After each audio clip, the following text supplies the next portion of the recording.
Okay, thank you, everybody. It is time to move along to our second presentation. Thank you, Alice, and all of Glumula for participating, and everyone. Our next presenter is David Kulieke, and I hope you are on, because you're not on my screen, but as soon as you start talking, you'll show up, I hope. David Kulieke is the Education Committee's chair for Urantia Book Fellowship. He's also a third-generation reader who joined First Society in 1973. He is currently their president. He is an English and music teacher who is a tutor and teaches students in China, both online and in Shenzhen. He lives in Lincolnshire, Illinois with his wife, Marilyn, and who is active in Urantia Revelation and does workshops around the country with David. Together they have 3 children, 5 grandchildren, and I hope at least still 1 dog. Is that right? That's right. Okay. David, take it away. Well, hello. This is David. Thank you, Alice. Okay, let me get this up here and make sure it's working before anything else. It's up, it looks like. Alice was talking about the different paths of faith. I think something that is, it's not exactly analogous, but it's another way of approaching different things is different human evolutionary approaches to truth, beauty, and goodness. As Chris just said, my background has been as a teacher, and apparently I don't know how to retire because I'm still doing it almost full time. It's gotten busier since the pandemic started. I've taught English primarily, but also music lessons, and I have a great respect for the depth and the quality and the truth and the leading towards higher levels of great authors in literature. And I've found more and more and more that I teach that I will come across ideas that beautifully express what the Urantia book is telling us, but in various contexts, various perspectives, so that we can apply it to apply some of the truths that we get in the Urantia book in concrete situations, and sometimes very abstract as well. So anyway, a lot of what this is about is approaching it from that point of view. What the last breakfast means, there's only, I think, a couple people here who know what I'm talking about. One is Bobby. Much of what this is about is approaches in literature through archetypes. I know a lot of people here are familiar with that term because of its psychological or sociological applications. Since Carl Jung really brought it out into common society, it has assumed a very large part of approaches to literature. Any idea, Chris, while I'm getting requests for remote control of my screen? They're trying to take over the meeting. Okay, well, we'll just pretend. So an archetype is an original pattern. Some people will connote it to some of Plato's ideas, but it's become a prominent word in the last 100 years. In literature, it is a recurrent symbol or motif. Archetypes abound in the Urantia book, whose creators know the power of universally held illusions, which can carry multiple meanings and textures through their stories, as well as creating emotional and sensory responses. Not surprisingly, Jesus used them quite often, both for conveying meaning as well as enhancing an event. We know how he liked to base some of his discussions on Jewish scriptures, and he also used a number of different traditions that would be common in in the culture that he was in. And we'll see some of those. In fact, that's what this is kind of based on. So the first one is the sacred law of hospitality, which appears in many places, many cultures for many centuries. So hospitality among people when one is hosting another, together with the sharing of a meal, is among common archetypes. It appears in literature a lot, but it also appears in many other studies. And since it is based on relationship, I thought it was time to bring out one of our favorite quotes here. Personality and the relationships between personalities are never scaffolding. Mortal memory of personality relationships has cosmic value and will persist. And the archetype of hospitality is really based on that concept. First application of this is the ancient roots of Greek hospitality.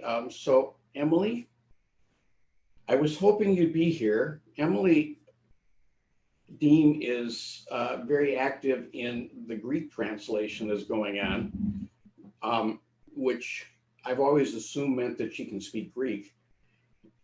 So if you wouldn't mind reading these, I don't know if this interruption here is covering it, but go ahead. Okay. The word philoxenia, literally translated as a friend to the stranger, is widely perceived to be synonymous to hospitality. Tasos kikonis. I'll pick this up. Sorry. Yeah. The concept of koinonia is an important one because it is supposed to characterize the church. John says that the purpose of the gospel is to lead people to have koinonia with others and with God. And we again are talking about hospitality, relationships, a group event. And you can see where this is going because it underlies so many different things that we talk about in relating with each other. And from Acts, we read they were continually devoting themselves to the apostles' teaching and to fellowship, to the breaking of bread and to prayer, which is where we're headed next. Now, if you can read this for me, Bobby, because this will be really hard for me.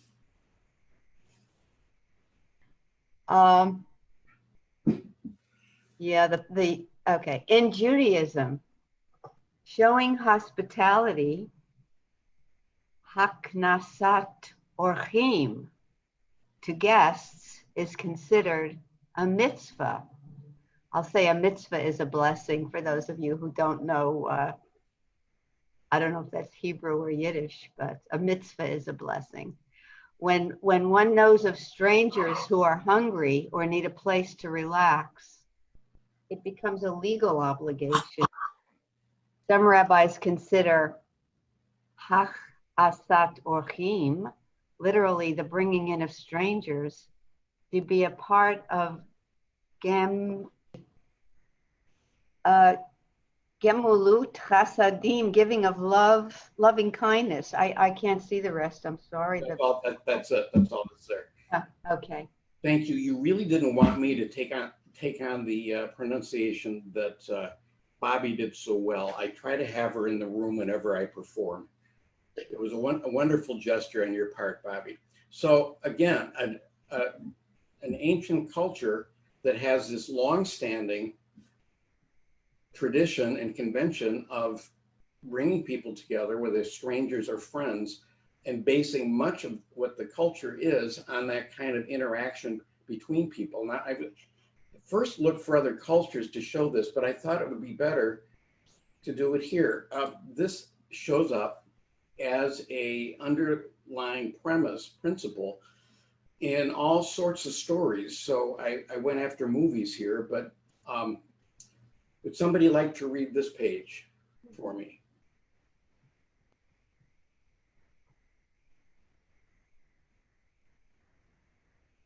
You know, Cheryl, behind you, you have all those hands holding each other, and I keep on thinking you're raising your hand, all 8 of them. Okay, Marvin, would you read it, please? Hospitality and food sharing in literature. And David, kudos to you for carrying on under duress. In literature, writing a meal scene is so difficult and so inherently uninteresting that there really needs to be some compelling reason to include one in the story. And that reason has to do with how characters are getting along or not getting along. From Dr. Thomas C. Foster. I wanted to comment, this guy has written a number of books, and this comes from a book called Reading Literature Like a Professor, because he's a professor, and it's hilarious. And chapter by chapter, he investigates underlying, if not archetypes, common symbols that run through literature. Really worth reading. Want me to go on? Please do.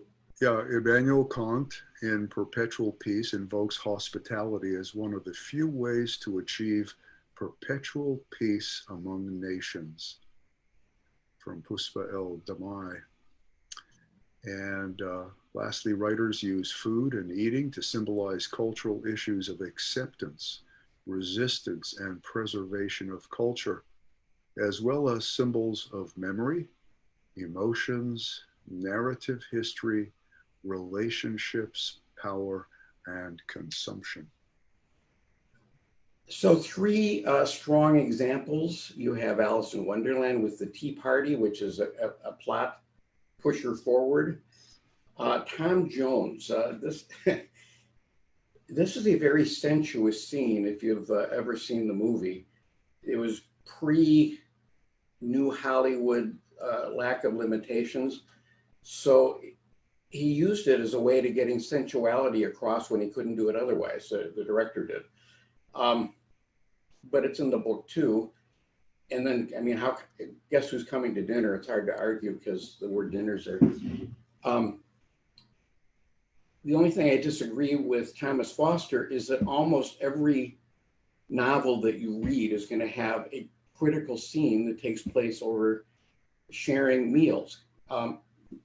Because food sharing means sharing a lot more than just the meal that is in front of you. It means, well, number of the things here, emotions, relationships, and at least temporarily, it'll be peace. Which brings us to the breaking of bread, because that is, again, centuries old. It's another archetype. It's such a powerful archetype that we still say it. And it's something that Jesus was very, very, very aware of, and he used it to his benefit. So let's see, who would like to read? We Have to Eat, this is truly me now, Food and Eating, an Anthropological Perspective by Robin Fox. We have to eat, we like to eat, eating makes us feel good. It is also a profoundly social urge. Food is almost always shared. People eat together. Meal times are events when the whole family or settlement or village comes together. Food is also an occasion for sharing, for distributing and giving, for the expression of altruism, whether from parents to children, children to in-laws, or anyone to visitors and strangers.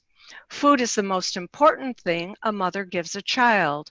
It is the substance of her own body, and in many parts of the world, mother's milk is still the only safe food for infants. Thus, food becomes not just a symbol of, but the reality of love and security. Now, I think you can tell where this is going, but it's expanded on in this next slide. Vicki Arkins, would you read this, please?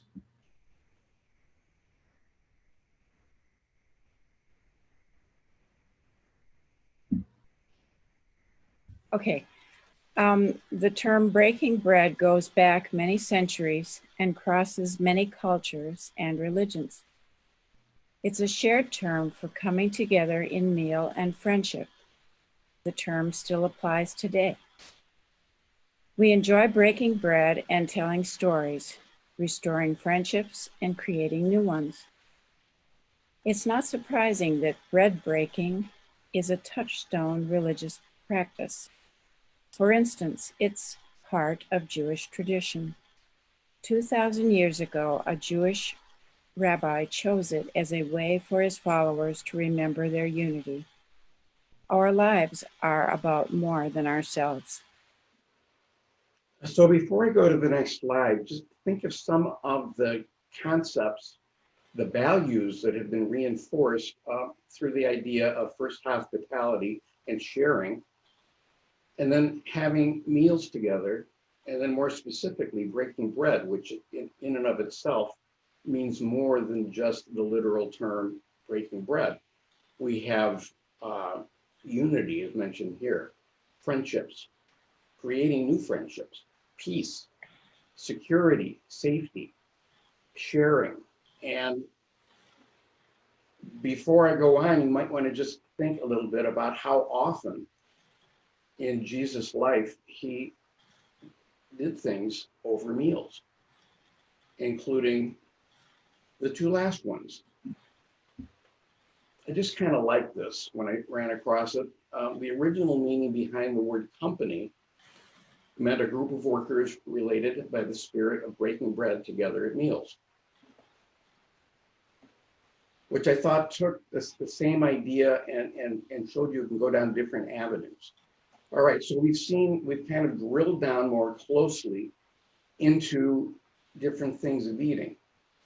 Oh, we're not quite finished yet though.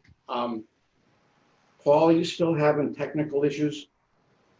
All right, I am the bread of life, Jesus. In the Bible, the expression breaking of bread is a way of describing a shared meal. The early church was described as having everything in common, Acts 2:44, and they studied doctrine together, prayed together, and ate together. CompellingTruth.org. So now we switch to the other side of what we'll be looking at the end, drinking from the cup. It might surprise you if you Kaiserize this phrase. That's my term for studying the Urantia book by counting how often a term or a phrase comes up, because nobody quite does that like Ken Kaiser. So I call it Kaiserizing it. He can tell you at the drop of a hat too, but it's, I believe, more than a dozen. And it's also something that I've seen in modern literature. It works both ways. That Jesus used traditions, scriptures, quotations that existed when he was teaching and when he was leading. And then at the same time, the most, in Western civilization at any rate, the most commonly alluded to source of literature is the Bible, not surprisingly. I would have to say the story of Adam and Eve in Genesis is by far the most common, but then there are many, many times that you get references to Jesus. And one of them, I was just today with the students, Atticus Finch does not want to drink from the cup because the trial is going to be so hard. You know, this is completely irrelevant, but this is one of the charming things I do when I teach. The trial in To Kill a Mockingbird was happening almost simultaneously with the first time that the Forum was celebrating the August 21st Jesus' birthday. I just thought I'd point that out because it just occurred to me today. But anyway, this is often alluded to, and Jesus, when he was doing it, he was alluding to the use of this phrase as well. Let's see. Guy, would you read this for me, please? Thank you. Drinking from the cup.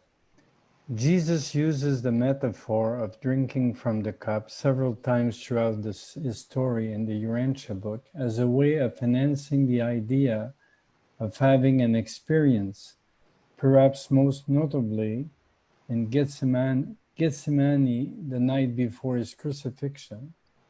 This figure is an often used one through many cultures and periods.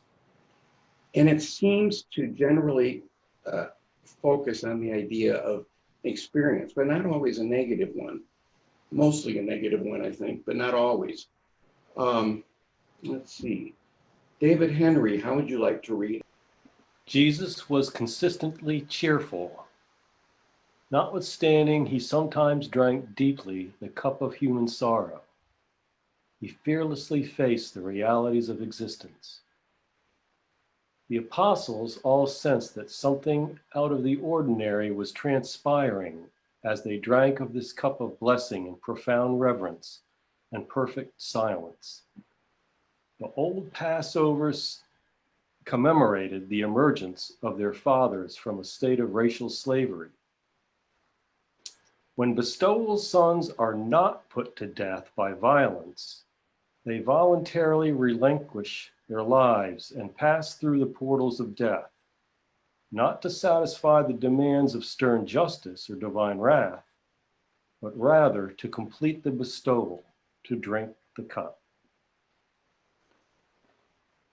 You know, when you look for images of the cup, there's many, many, many, but Marilyn and I just watched the third Indiana Jones picture again, where they're in the pursuit of the Holy Grail.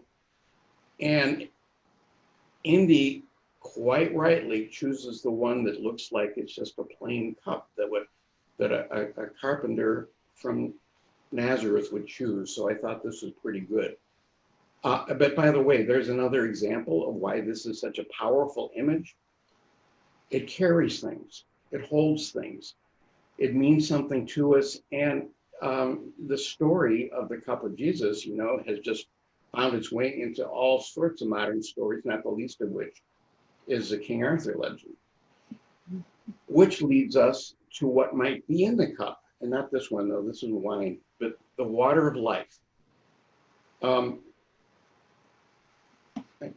think I'll read this one. Just in my perusal of literature, it seems to me that water in many forms is perhaps the most universal archetype. It includes, not only limited to, but it includes the sea. And the sea has so many facets. It can mean life, death, rebirth, violence, serenity, and all sorts of other things. And it always strikes me that the sea tells you, there's a few other things like this. Fire does this. The human hand does this as archetypes, which are in common with all of us, because if you think of the sea, I always think of standing on the side of a sea or even Lake Michigan at night, and the emotions and the impressions that you'll get probably are very similar to a 5-year-old Japanese girl in 500 BC or a European grandfather in 1000 AD. It wouldn't matter. You'd have the same feeling. All you have to do is look behind Emily right now, and there it is. I'm filled with all these emotions. And so it's a powerful archetype, and it tells you why all these other things are archetypes too. Jesus replied, "Everyone who drinks of this water will thirst again, but whosoever drinks of the water of the living Spirit shall never thirst. And this living water shall become in him a well of refreshment, springing up even to eternal life." And the Master talked to them more about the water of life, the gift of the indwelling Spirit. For this Passover with his family, AD 14, and these emblems, which Jesus termed the bread of life and the water of life, he served to his companions, and they ate in solemn conformity with the teachings just imparted. It was his custom to engage in this sacramental ritual whenever he paid subsequent visits. Of the spirit of truth seeking and God finding, the bread of life and the water thereof are given only to those who hunger for truth and thirst for righteousness, for God. Thank you very much. I want you to notice this second one. With his family, AD 14 is, I put that in brackets just to give the information. It should look very familiar. They're celebrating Passover with the bread of life and the water of life. And they ate in solemn conformity with the teachings just imparted. And it was his custom to engage in this sacramental ritual whenever he paid subsequent visits. So do you see his preparing for something later as he gets the idea how well this is going to work? Throughout his life, he apparently was preparing for that final sacrament that he created, or ceremony with the Last Supper, which is where we're headed on. So I could have put communion up with the meals, but I thought it's a little bit, it's leading us towards where we're going with the things that we'll see with Jesus. 3 of them, actually. Joan, would you read, please? Okay, can you hear me? Yes. Communion. Once or twice a semester at least, I will stop discussion of the story or play under consideration to intone. Whenever people eat or drink together, it's communion. For some reasons, this is often met with a slightly scandalized look, communion having for many readers one and only one meaning. While that meaning is very important, it is not the only one. Nearly every religion has some liturgical or social ritual involving the coming together of the faithful to share sustenance. Not all communions are holy. In fact, literary versions of communion can interpret the word in quite a variety of ways. Here's the thing to remember about communions of all kinds. In the real world, breaking bread together is an act of sharing and peace. Dr. And Foster. that is our same Professor Foster, who was talking earlier. So communion is a word that can operate on a secular level, but I would suggest it starts to raise us to a higher level, moving in the direction of something spiritual. But we know, as we read earlier, that all relationships between personalities are ends in themselves and have meaning and will stay with us. So it's really kind of on a continuum to say that communion of the more secular kind and communion that we tend to associate with liturgical or church situations, they relate to each other. They're part of the same continuum. And celebrating each other through that shared experience of eating together and then sharing together, interacting together, starts moving us towards the divine, I would think. Although it's clarified a little bit in this reference from the Urantia book. Rick, would you read, please? The characteristic difference between a social occasion and a religious gathering is that, in contrast with the secular, religious is pervaded by the atmosphere of communion. In this way, human association generates a feeling of fellowship with the divine, and this is the beginning of group worship. Partaking of a common meal was the earliest type of social communion, and so did early religions provide that some portion of the ceremonial sacrifice should be eaten by the worshipers. Even in Christianity, the Lord's Supper retains this mode of communion. The atmosphere of the communion provides a refreshing and comforting period of truce in the conflict of the self-seeking ego with the altruistic urge of the indwelling spirit monitor. And this is the prelude to true worship, the practice, the presence of God, which eventuates in the emergence of the brotherhood of man. That says it very well, I think. I think it does. So before we go on, well, you can see where this is at. And consider the archetypes, symbolism that we've talked about. Hospitality, where someone is perhaps even serving someone else and bringing together people to share, to interact, eating together, and breaking bread together. But then the sharing of the cup, the spiritual meaning behind, or in water, in a number of different aspects. And then put together with communion. You add all those things up together and you've got, well, Jesus' final mortal act, the Last Supper. It all adds up into something that I don't think was accidental or spontaneous. I think this was very well planned, and we can see that he was doing this kind of thing all of his life. And he saw it because he knew that these things had reverberance with the culture he was in and other cultures and the people he was around. He chose something that would continue to have that lasting impact on us. Before we get into the three kind of applications here, are there any comments? Yeah, I'm just remembering something that Steve used to say all the time about the Remembrance Supper, and that was that when Jesus said, "When you do this, do it in remembrance of me," that what he meant was any time you partake of a meal together, you know, not just the so-called remembrance supper, but the remembrance was when you come together in hospitality, as you say, and in communion. And we have to eat often, remember me. So I love where you're going with this, David, and I think it's an opportunity to you know, to realize that it's not just a special occasion, but it's any time we come together in fellowship that we can be remembering Jesus. Yes, and I know people who approach every meal as though it's their last supper.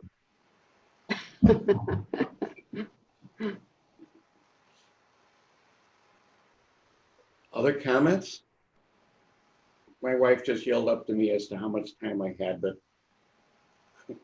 amazingly enough, I knew. Well, okay, so we'll go back. So the Last Supper. That was an excellent comment, Bobby. And I think it enriches every part of this. So it's not surprising that when Jesus established the Remembrance Supper, he used the symbols of the cup and the bread, all after a meal with friends and followed by a discourse on such topics as love, comfort, warnings, because he knew what the apostles were about to be facing, and the spirit of truth. And then he spoke personal admonitions to each of the remaining 11, personal to the utmost because he knew them and he understood them, and he formulated what he wanted to say to each one as closely as he could to who they really were. Cece, would you read this? It's just a little bit taken from that last paper. We had our first society commemoration, our first virtual August 21st, but it was our 86th consecutive one. So, and we always finish with a remembered supper when we do it. So Cece, she's already well versed in this today.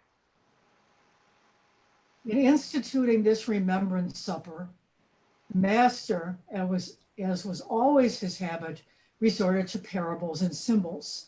He employed symbols because he wanted to teach certain great spiritual truths in such a manner as to make it difficult for his successors to attach precise interpretations and definite meanings to his words.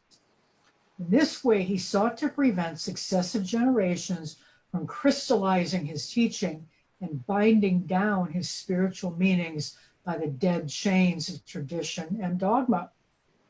In the establishment of the only ceremony or sacrament associated with his whole life mission, Jesus took great pains to suggest his meanings rather than to commit himself to precise definitions.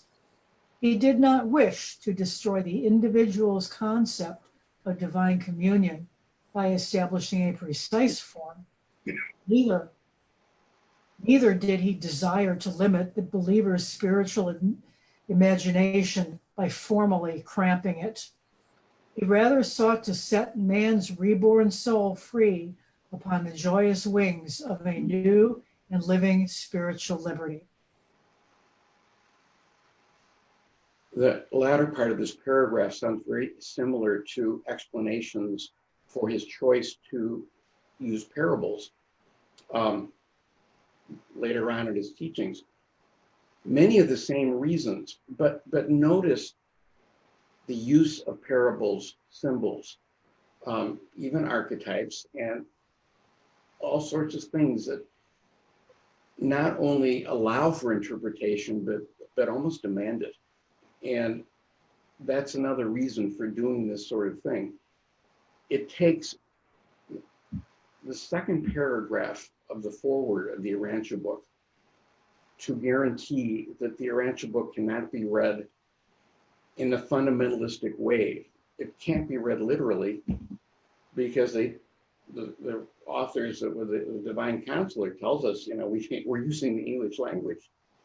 I think I comment on that later, but so much of the Urantia book is figurative. It has to be if we're going to be able to reach beyond the limitations of the English or any other human language. You may recognize the picture here. It was made famous in the Da Vinci Code. That was a joke.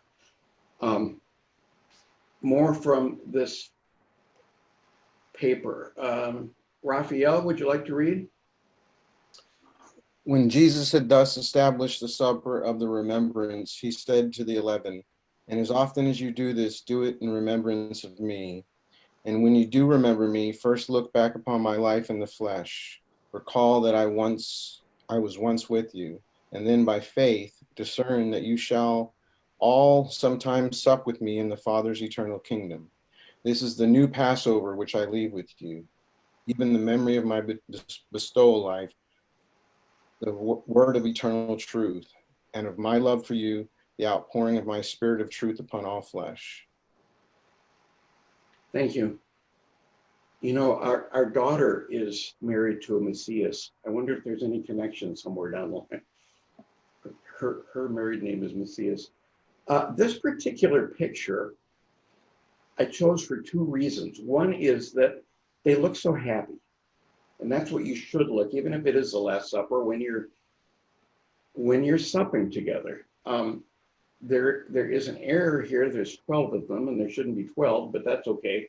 But the other reason I chose it is because I'll be danged if that doesn't look like Derek Samaras to me.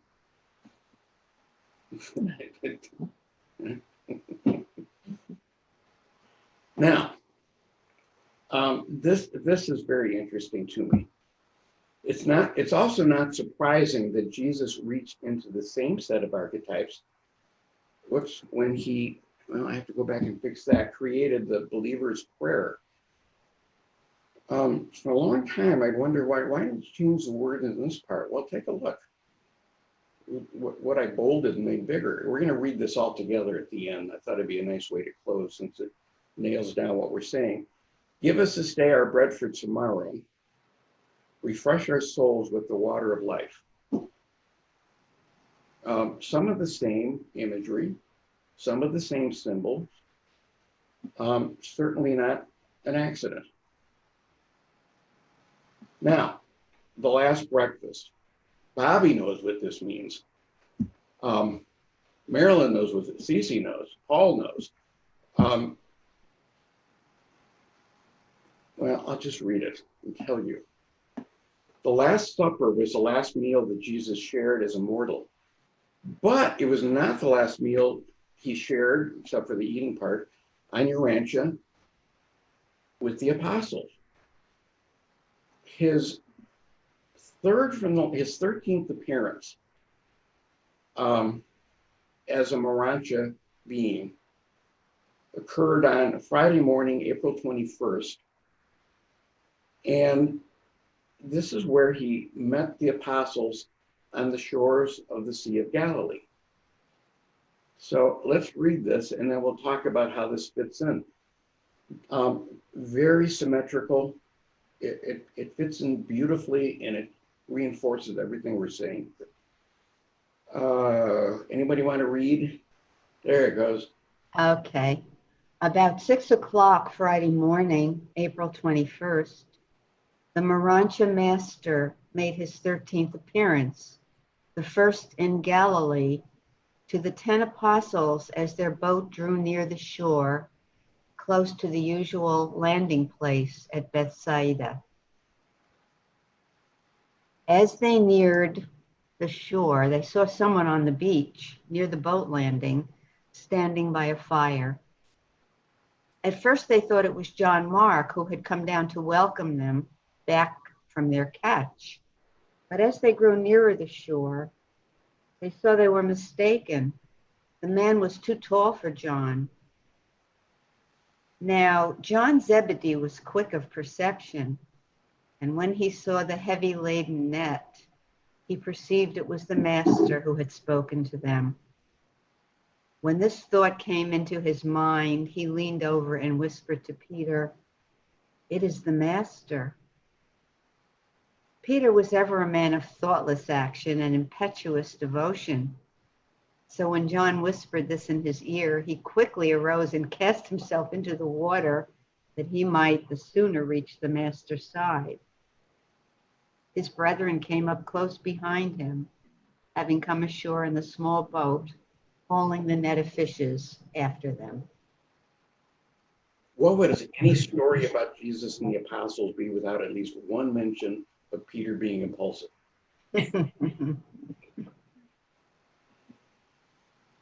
Mike Bain, would you read this page? This is the rest of the condensed story. Jesus spoke to them, saying, "Come now, all of you, to breakfast. Even the twins should sit down while I visit with you. John Mark will dress the fish." John Mark brought 7 good-sized fish, which the master put on the fire. And when they were cooked, the lad served them to the 10. Then Jesus broke the bread and handed it to John, who in turn served it to the hungry apostles. When they had all been served, Jesus bade John Mark sit down, while he himself served the fish and the bread to the lad. And as they ate, Jesus visited with them and recounted their many experiences in Galilee and by this very lake. And after the final social communion over a meal, Jesus walked with the apostles 2 by 2. Simon Zelotes was missing, and asked each pair a question specific to his deep knowledge of each personality, much as he had done many times before. It's very parallel. It's very symmetrical. And it's his last time to socially commune with his good friends, the people he loved, and to make it be a little bit more lasting and meaningful by doing it over a meal with hospitality, eating and drinking together, but mostly socializing and communing together. So a lot of the reason that I think this is important is that I don't know if you've noticed, epical revelations don't come around that often. And when they do, it's because civilization has reached the point to be ready for them. But that also means that revelation needs to use evolution to get the most out of itself. And that is something that Jesus did throughout his life, by the way he lived and by the way he related and by the way he taught. He used what he could. He was a student, not just of other humans, but of the cultures that were on the planet. And he used them. And he used them to his advantage because he could see what was effective and what would work with other people. Because remember, his first reason for being here was to see what is it like to be a people. And he peopled really well. So I'd like, otherwise Marilyn's going to come and tell me what time it is, you can do it on mute or not. It's entirely up to you, but let's read this together, which is not only reminiscent of many prayers from throughout our local universe, but also picks up on human archetypes en route. So I'll do it. If you want to do it with me, you do it too. Our Father, who is in heaven, hallowed be your name. Your kingdom come, your will be done on earth as it is in heaven. Give us this day our bread for tomorrow. Refresh our souls with the water of life, and forgive us every one our debts as we have also forgiven our debtors. Save us in temptation, deliver us from evil, and increasingly make us perfect like yourself.